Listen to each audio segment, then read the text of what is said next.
Askok esaten didate santutegi moduko baten bizi naizela. Iraultzaren zentruan.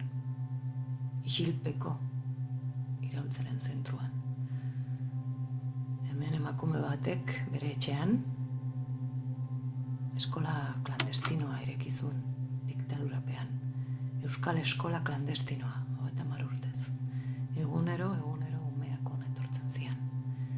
Eta zu irakasle.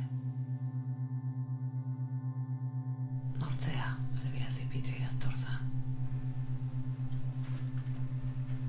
Eta zer gertatu dute zitzaizun?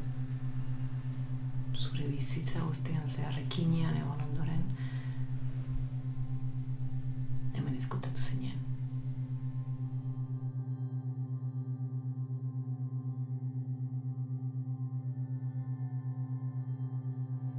Zer eman ote zizun gogoak, adiskide.